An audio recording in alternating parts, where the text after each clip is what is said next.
In Memoriam, A.H.H. Alfred, Lord Tennyson.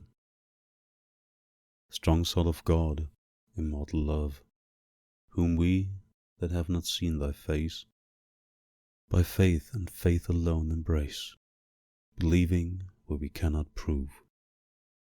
Thine are these orbs of light and shade, thou madest life in man and brute, thou madest death, and lo, thy foot is on the skull which thou hast made. Thou wilt not leave us in the dust. Thou madest man, he knows not why. He think he was not made to die. And thou hast made him, thou art just. Thou seemest human and divine, the highest, holiest manhood thou. Our wills are ours, we know not how. Our wills are ours, to make them thine. Our little systems have their day, they have their day and cease to be. They are but broken lights of thee, and thou, O Lord, art more than they. We have but faith, we cannot know, for knowledge is of things we see, and yet we trust it comes from thee, a beam in darkness, let it grow. Let knowledge grow from more to more, but more of reverence in us dwell, that mind and soul, according well, may make one music as before. But faster, we are fools and slight, we mock thee when we do not fear, but help thy foolish ones to bear, help thy vain worlds to bear thy light.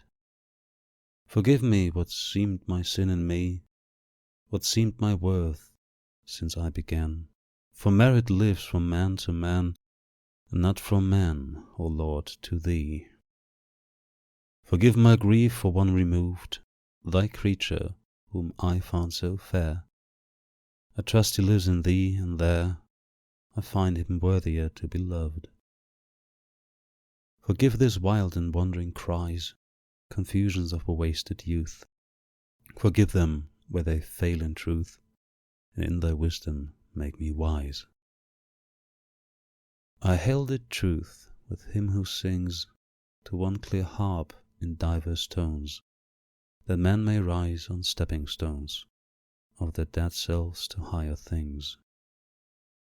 But who shall so forecast the years, and find in loss again to match, or reach a hand through time to catch the far-off interest of tears? Let love clasp grief, lest both be drowned. Let darkness keep her raven gloss.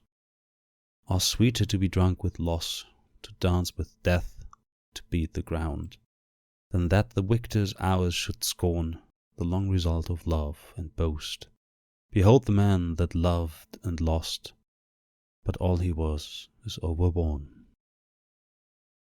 Old yew, which graspest at the stones that name the underlying dead, thy fibres net the dreamless head, thy roots are wrapped about the bones.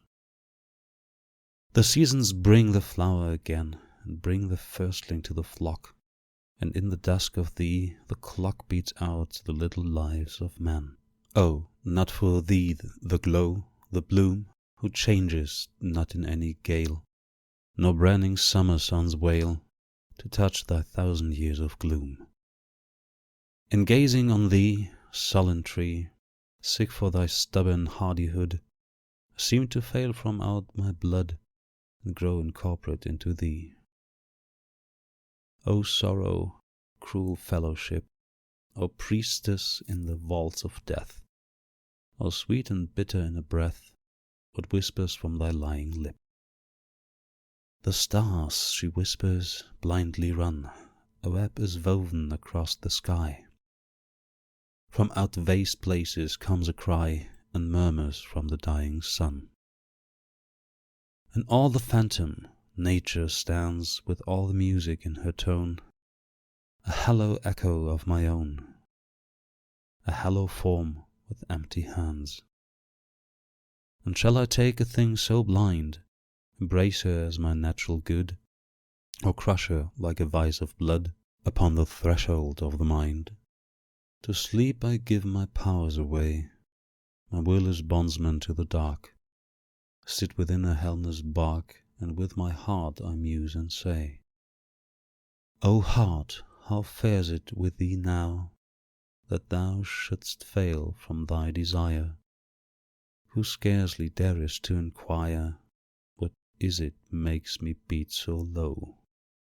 Something it is which thou hast lost, some pleasure from thine early years. Break, thou deep vase of chilling tears, that grief hath shaken into frost. Such clouds of nameless trouble cross all night below the darkened eyes. With morning wakes the will and cries, thou shalt not be the fool of loss. I sometimes hold it half a sin to put in words the grief I feel, for words, like nature, half reveal and half conceal the soul within. But for the unquiet heart and brain, a use and measured language lies, the sad mechanic exercise, like dull narcotics numbing pain. In words like weeds I'll wrap me o'er, like corset clothes against the cold. What the large grief with these enfold is given in outline and no more.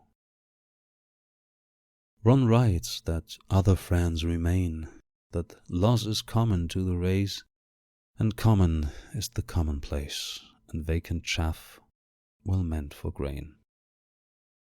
That loss is common would not make my own less bitter, rather more, too common. Never morning wore to evening, but some heart did break. O Father, wheresoever thou be, who pledgest now thy gallant son, a shot, ere half thy draught be done, hath stilled the life that beat from thee. O Mother, praying God will save thy sailor, while thy head is bowed, his heavy shuttered hammock shroud drops in his vast and wandering grave. Ye know no more than I who've wrought at the last hour to please him well, who mused on all I had to tell, and something written, something thought, expecting still his advent home, and ever met him on his way, with wishes thinking, here today, or here tomorrow will he come. O somewhere, meek unconscious dove, that sittest ranging golden hair, and glad to find thyself so fair, poor child, that waitest for thy love. For now her father's chimney glows in expectation of a guest, and thinking this will please him best, she takes a riband or a rose. For he will see them on to-night, and with a thought her colour burns, and, having left the glass, she turns once more to set a ringlet right. And even when she turned, the curse had fallen, and her future lord was drowned in passing through the ford, or killed in falling from his horse. Or what to her shall be the end, and what to me remains of good? To her perpetual maidenhood, and unto me no second friend. Dark house by which once more I stand, here in the long unlovely street, doors where my heart was used to beat, so quickly waiting for a hand that can be clasped no more. Behold me, for I cannot sleep, and like a guilty thing I creep at earliest morning to the door. He is not here, but far away the noise of life begins again, and ghastly through the drizzling rain on the bald street breaks the blank day. A happy lover who has come to look on her that loves him well, who lights and rings the gateway bell, and learns her gone and far from home. He saddens, all the magic light dies off at once from bower and hall, and all the places dark and all the chambers emptied of delight.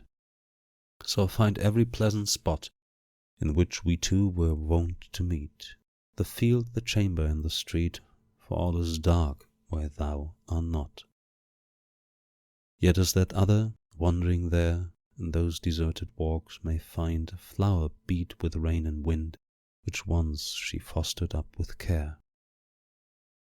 So seems it in my deep regret, O my forsaken heart with thee, and this poor flower of poesy, which little cared for fades not yet.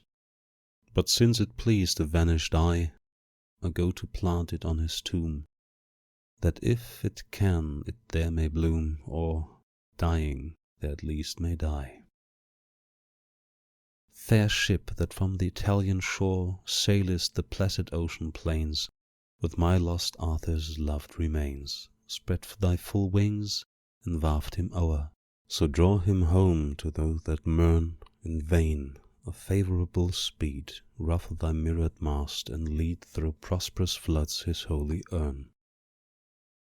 All night no rudder e'er perplex thy sliding keel, till phosphor, bright as our pure love, through early light shall glimmer on the dewy decks. Sphere all your lights around, above. Sleep, gentle heavens, before the prow. Sleep, gentle winds, as he sleeps now. My friend, the brother of my love. My Arthur, whom I shall not see till all my widowed race be run. Dear as the mother to the son, more than my brothers are to me. I hear the noise about thy keel, I hear the bell struck in the night, I see the cabin window bright, see the sailor at the wheel.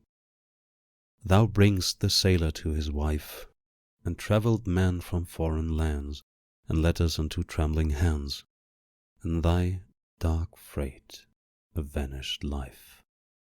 So bring him, we have idle dreams, this look of quiet flatters thus our home-bred fancies, O to us, the fools of habit, sweeter seems.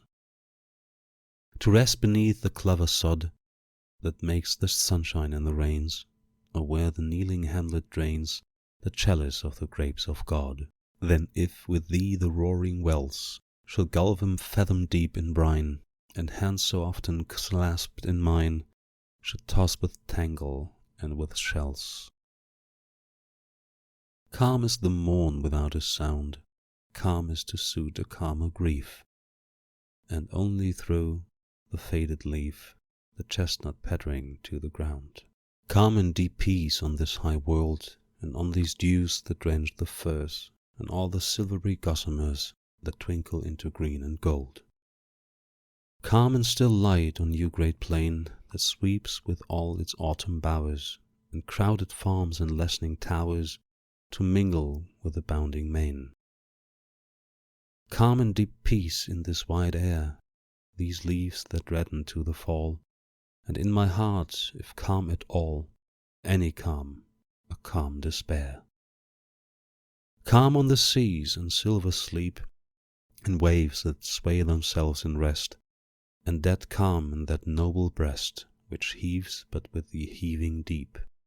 Lo, as a dove when up she springs to bear through heaven a tale of woe, some dolorous message knit below the wild pulsation of her wings.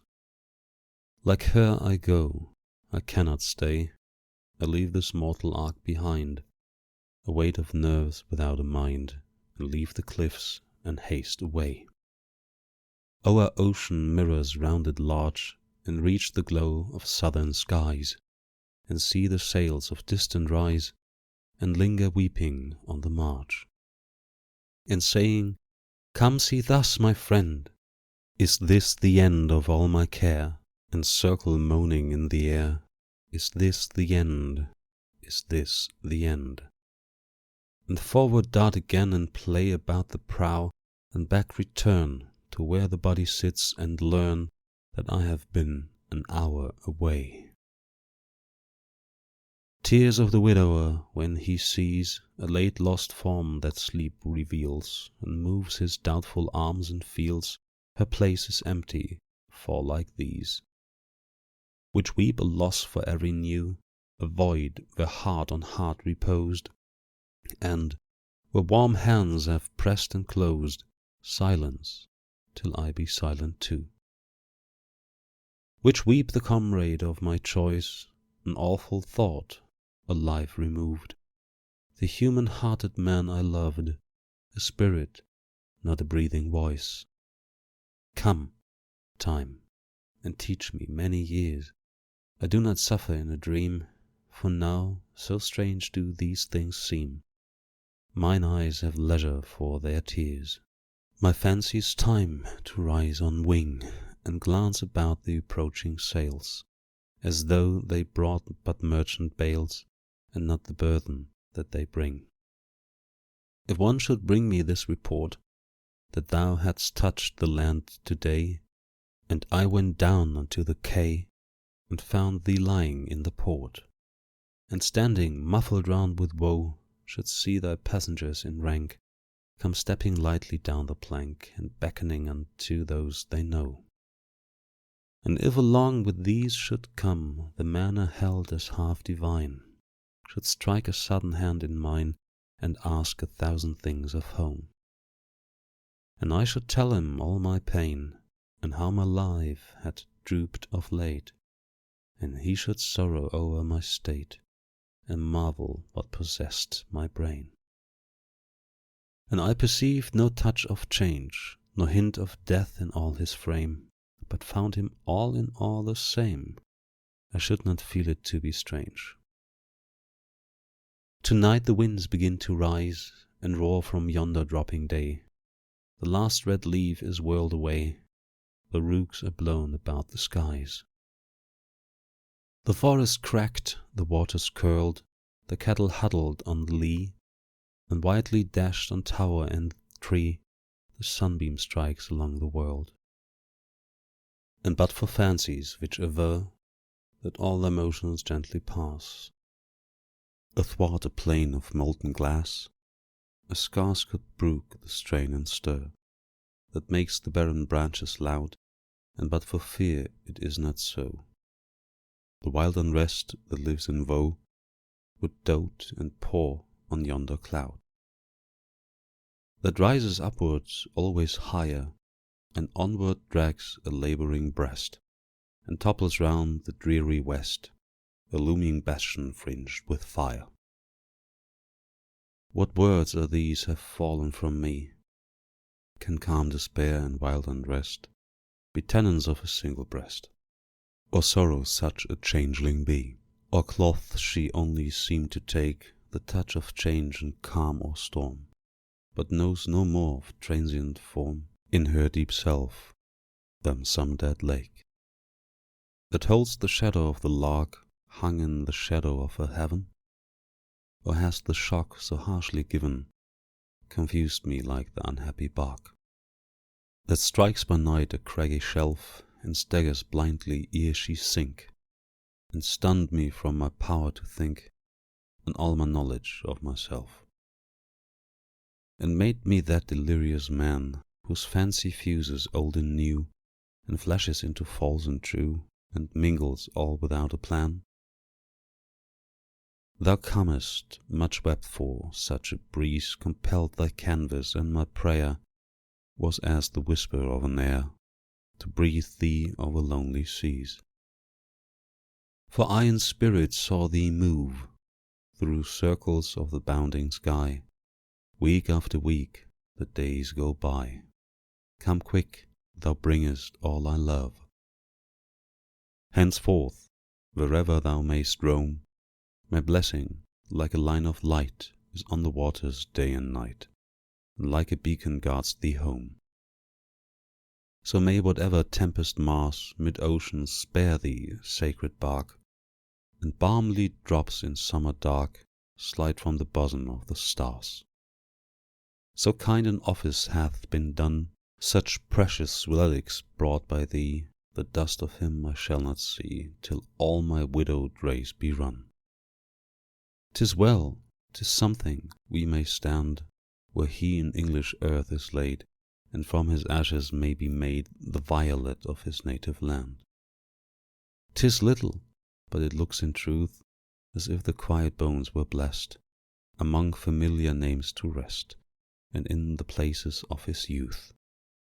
Come then, pure hands, and bear the head that sleeps or wears the mask of sleep, and come, whatever loves to weep, and hear the ritual of the dead. Ah, yet, even yet, if this might be, I, falling on this faithful heart, would breathing through his lips impart the life that almost dies in me. That dies not, but endures with pain, and slowly forms the firmer mind, treasuring the look it cannot find, the words that are not heard again. The Danube to the Severn gave the darkened heart that beat no more. They laid him by the pleasant shore, and in the hearing of the wave. That twice a day the Severn fills, the salt sea water passes by, and hushes half the babbling Wye, and makes a silence in the hills. The Wye is hushed nor moved along, and hushed my deepest grief of all.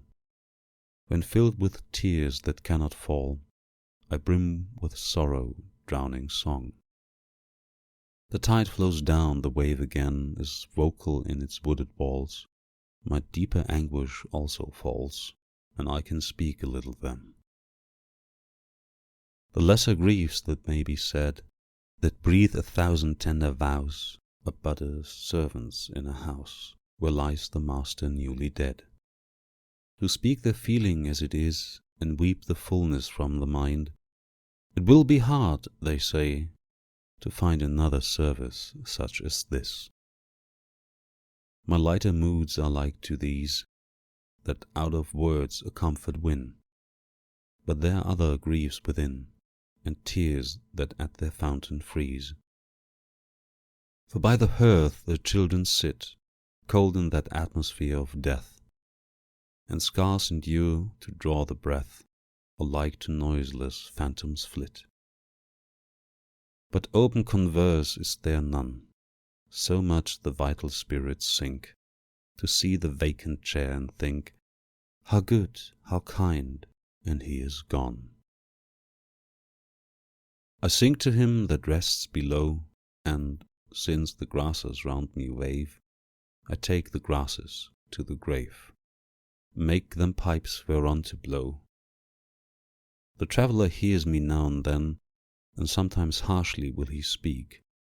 This fellow would make weakness weak, and melt the waxen hearts of men.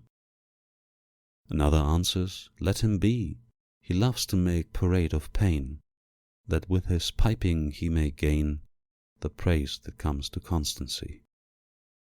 A third is wroth.